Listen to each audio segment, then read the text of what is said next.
we're gonna get political, and I'm gonna show you an important clip, and I'm gonna quantify some things because I get a lot of trolls.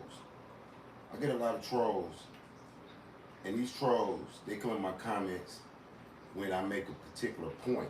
You know, they question me about why I should have an opinion. First of all, let me say this.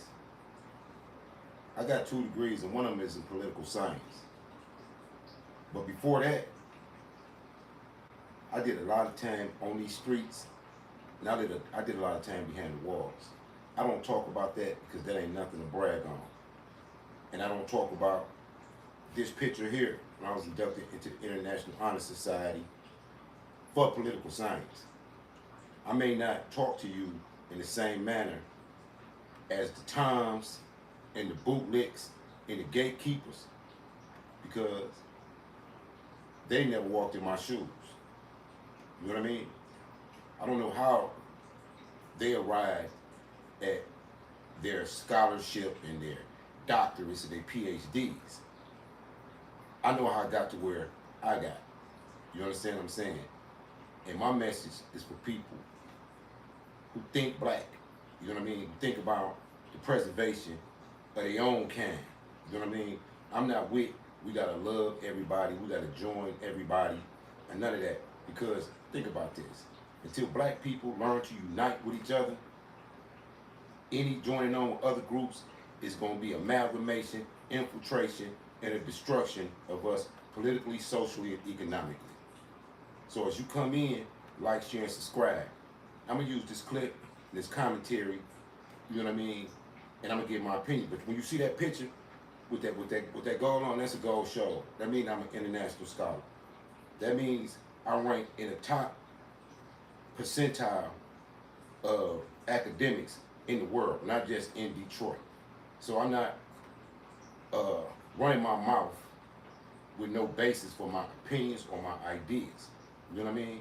And if you question my validity about the streets, I know you ain't from Detroit. You know what I mean? And I ain't gotta say you ain't from Detroit because I've lived in Atlanta, I've lived in Boston, I've lived in New York, I've lived in Texas. You know what I mean? And when I lived in these particular places, I played it just like how you were supposed to play it because I was there for certain different reasons. But right now, I'm on here for a reason. And this reason is to get you to take another look at what it is you're doing. Because you got people like Roland Martin, Joy Reid, you got a lot of these people leading you and giving you away to the Democratic Party who gives you nothing. I remember Elijah Muhammad said that black people, we love the devil because the devil gives us nothing. You understand what I'm saying? This was a quote by Elijah Muhammad. We love the devil because the devil gives us nothing. You should see my comments when I speak on Asians. It be black people, as if they don't know how Asians feel about them. You should see my comments when I speak on the Latinos and Mexican communities, as if I care about their opinion, as if I'm celebrating Cinco de Mayo or something. That ain't what I'm doing. I don't celebrate St. Patrick's Day or none of that. You understand what I'm saying? I'm B1, black first. You understand? So these trolls, they get in my comments, man. You should see what I say to them. When they talk to me, I go, when they go low, I go under a snail's belly low. You know what I mean? I talk about their mamas, everything. You know what I mean? Because these are traitors to our race defending the enemy. You know what I mean? I can't stand when a Negro defends the enemy. Because those are the ones who will snitch on you, put the police on you, reveal your plans. Them was the same ones that tried to tell on Harriet Tubman. These the same ones that helped the white people defeat Nat Turner. These are the same ones who've been selling us out for years. You understand what I'm saying? Especially Roland Martin. You should see how Roland Martin, he gets on there and he talks down to you, great voting Democrat. Like, who is he? Like, he is a boule. He's boule. He's bourgeoisie. He is the #1 chief bootlick gatekeeper of the community. And anywhere he tells you to go, don't go. Don't go. He's leading you to a trap. He's leading you back into slavery. He's selling you out for the big bucks, no whammies. But you don't want to take it from me. I think all of us in the black community, we can respect Malcolm X. So I'm going to tell you, or I'm going to show you what Malcolm X said years ago that still holds true today. Listen to Malcolm X. Let me make sure the volume is up too for you.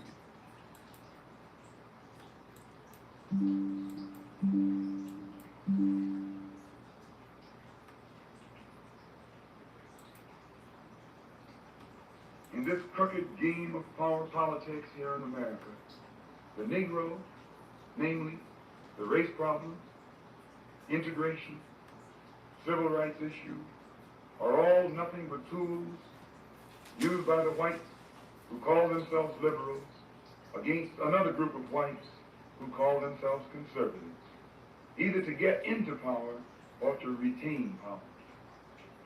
Among whites here in America, the political teams are no longer divided into Democrats and Republicans. The whites who are now struggling for control of the American political throne are divided into liberal and conservative camps. The white liberals from both parties cross party lines to work together toward the same goal. And white conservatives from both parties do likewise. The white liberal differs from the white conservative only in one way. The liberal is more deceitful, more hypocritical than the conservative. Both want power, but the white liberal is the one who has perfected. I'm gonna stop there, and I'm gonna do a comment on what Malcolm X just said. He said the only difference between the liberal and the conservative is the liberal is more deceitful. He poses as your friend. I was debating with another so-called scholar and another person. They always say, you gotta vote for the Democrats. We so scared of Trump. Trump is this and Trump is that. And you gotta remind them, it was Joe Biden that said he didn't want his children going to school with your children.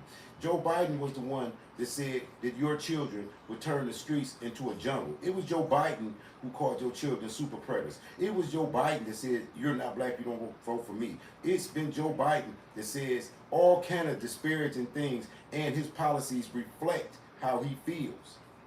But you still have Negroes. You still have these bootlegs. You still have these people that will lead you into this trap between white Republicans and white Democrats. And if you tell them you want to be independent, they tell you no. They tell you no. It's just like when we was in slavery and you say, I want to be free. And then some other slave come and say, why you want to be free? What you going to do with freedom? We can't get no better master than this. That's what they tell you. You try to tell somebody, look, black people should take control of their own communities. Black people should stop looking for a white savior. See, they did a number on your head when they painted that blonde-haired, blue-eyed Jesus with that blonde hair, that pale skin, that picture of Caesar Borgia. And you hung it on the wall. They painted the angels white. They did all of this, and it psychologically made you always think that some white person was going to save you. You continually look for a white savior while your communities and your neighborhoods descend into chaos, debauchery, and abominations, and you watch your children be destroyed daily, and you still look to a white slave master, or descendant of a white slave master, or whatever. And then you want to argue in behalf of Asians, Mexicans, and all of that, knowing they can't stand you. You're going to let the Asians repeat what the Arabs did in your community. Arabs came in there, treated you like crap, sold you all the liquor and crack pipes you could, beat your kids, did everything you could in them Arab stores. They still locking you in and causing drama. Asians come in, do the same thing. Y'all ain't gonna wake up until to the Mexicans take over, and you be around there scared to death of the Mexican gangs, watching them destroy your children while you still defend the Democratic Party. We want to love everybody. The person who loves everybody loves nobody. Perfected the art of posing as the Negro's friend and benefactor. And by winning the friendship and support of the Negro, the white liberal is able to use the Negro as a pawn or a weapon in this political football game that is constantly raging between the white. When y'all look at a man like Roland Martin, he will fight you tooth and nail. He don't care how black you is. He don't care how black the agenda is. He don't care about none of that. He is a tool of the Democratic Party used to deliver the black vote while he make money. He is a sellout. We haven't had real leadership since the death of Malcom X. Everybody who's came after Malcom X has sold the black community out for the bag. That's why the black community is in chaos. Y'all talking about defund the police? Y'all need to defund the church, defund the mosque, defund the Negroes that pass that collection plate around every Sunday and every Friday and do nothing for the community. But cleave to their own doctrines, cleave to their own philosophies. When you go to school and you go to college, you go to universities and you study religion, guess what religion falls under? Comparative religions 1 and 2 falls under philosophy. Then after comparative religions 1 and 2, the next class, the final chapter in that is logic. You start with comparative religions 1 in college. Then you go to comparative religions 2. And then at the end is logic. And that's philosophy. The whole section is philosophy. Philosophy is how things should be. Sociology is how things are. And how things are should tell you, and you should clearly be able to see, anybody who's trying to deliver your vote to the Democratic Party is a tom, is a buffoon, has already sold you out, or is just too scared to stand on their own. They are unfit for leadership. To tell you to continually vote for the Democrats when they do nothing for you. I told you, Elijah Muhammad said, we love the devil because the devil gives us nothing. Liberals and the white conservatives.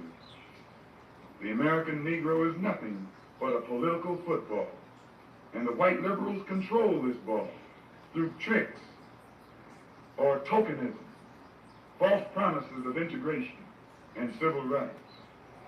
In this game of deceiving and using the American Negro, the white liberals have complete cooperation of the Negro civil rights leaders, who sell our people out for a few crumbs of token recognition, token gain, token progress.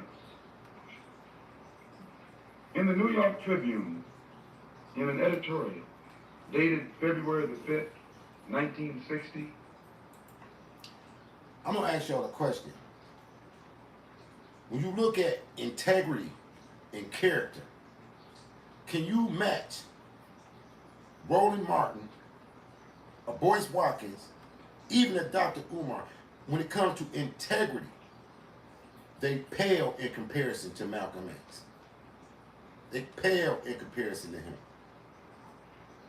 That's why you don't see him doing nothing. That's why you don't see him building anything. You see him with that slick talk, and they tell you what they want to hear.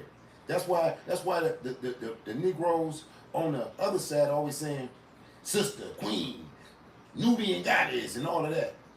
Why they slick leg you out your money like a real sweet talking pimp. The others want to shame you into their political agendas because they work directly for the opposition. You gotta wake up. You gotta wake up. If you ever want to be free, guess what? To be free, you can't have no white master. I don't care under what guise it is. If you're not willing to unite with your own people, you should shut up about telling somebody to link up with a coalition of Mexicans and Asians when they at your throat. they pointed out that out of 11 million qualified Negro voters, only 2,700,000 actually take time to vote. This means that, roughly speaking, only 3 million out of the 11 million Negroes who are qualified to vote take an active part. And the remaining 8 million remain voluntarily inactive. And yet it is this small minority, the 3 million Negro voters, who help determine who will be the next president.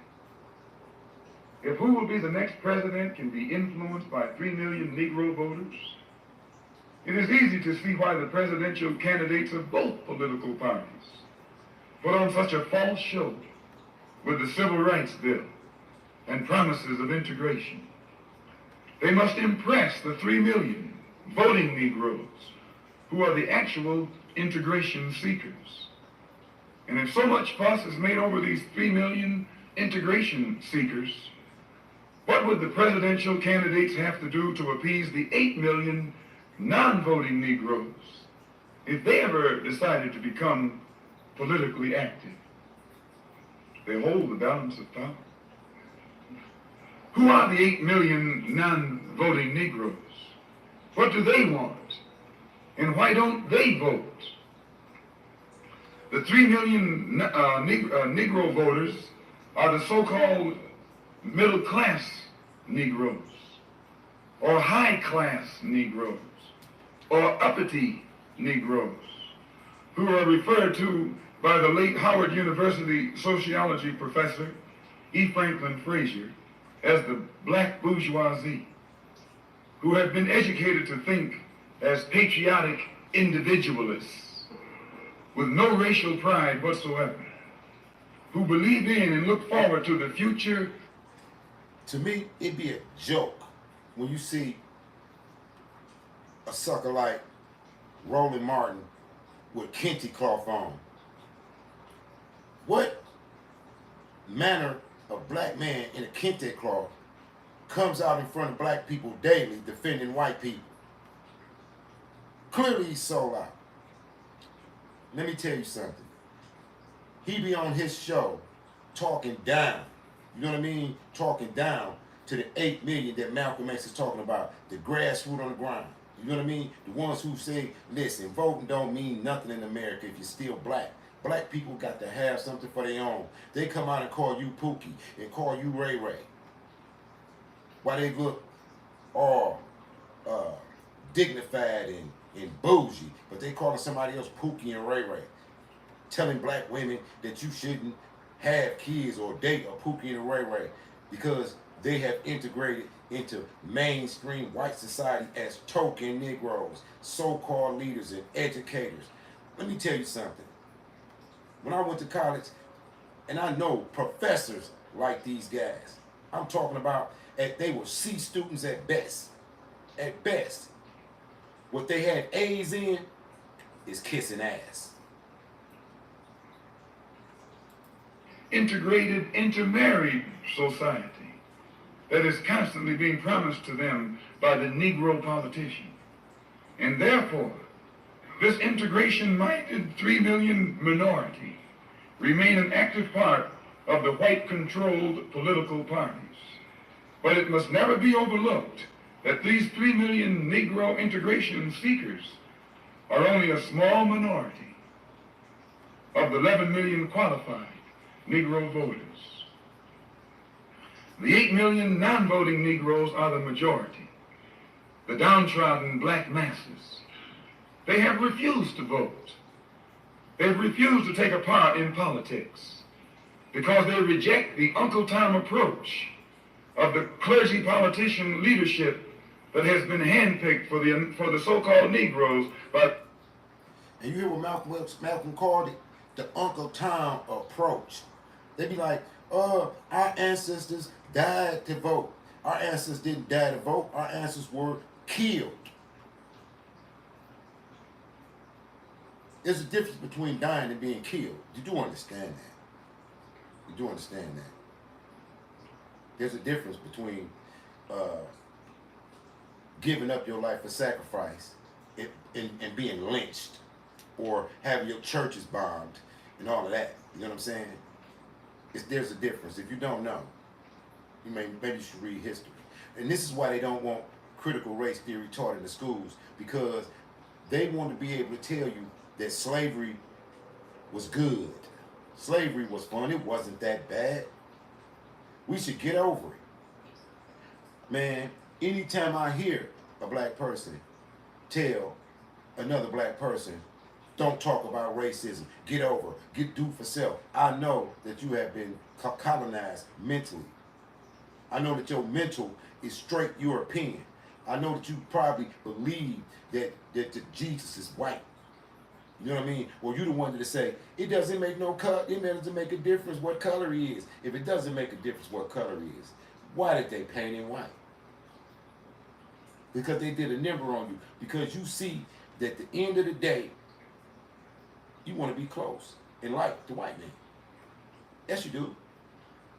And that's why the grassroots brothers that's in the street that's trying to pull themselves up by any means necessary, you call them Pookie and Ray Ray. You look down on them because they opted out of that timeism. You know what I'm saying? See, we need an alternative other than just opting out in timeism. Because the timeism, it ain't going to work. White people don't ever elevate anybody who's really for your liberation. They will never. Have you noticed? No one will ever be supported by white people that is out for the true and general aspirations of black people. Nobody who's for black people will ever tell you that you need to have a coalition with Asians and Mexicans or whatever. He's going to focus on uniting black people, period. Because until we unite amongst ourselves, we can't even risk the amalgamation and infiltration of other people. You see what these Asians did to you just now? You see how they really think about you? They come out against you and they side with white folks against you. But they come in your community and sell you weed and sell you this and sell you duck fried rice or chicken fried rice or whatever it is that they sell, because I don't think we should never patronize their businesses. Never. And then I'll be seeing people, educated people that I went to college with, celebrating St. Patrick's Day. As if they don't know who St. Patrick is. As if they don't know that you can't even go into Charlestown, Boston, because them Irish boys over there will rip you a new. You can't, but you're going to celebrate their holiday, but you can't even walk through their community. You better not walk your black ass through Charlestown or South Boston, the Irish strongholds, but you celebrate their holidays. I look at them, I see educated people with 4-leaf clovers and all of that. You will celebrate anything. You will celebrate anything. Juneteenth, Christmas, Easter bunnies, you celebrate anything. Not even realizing the root of it, that you celebrating oppression. You just a happy Negro. I mean, not all y'all. I ain't gonna talk down to y'all, but I'm definitely talking down about them times that's trying to lead y'all to the Democratic Party. They some sellouts, for sure. The white man himself. This clergy, politician leadership does not speak for the Negro majority. They don't speak for the black masses. They speak for the black bourgeoisie, the brainwashed, white-minded, middle-class minority, who, because they are ashamed of their race, because they are ashamed of being black, and don't want to be identified with black, they are seeking to lose this black identity by mixing and mingling and intermarrying and integrating with the white society. The race problem cannot be solved by listening to the white-minded, brainwashed minority.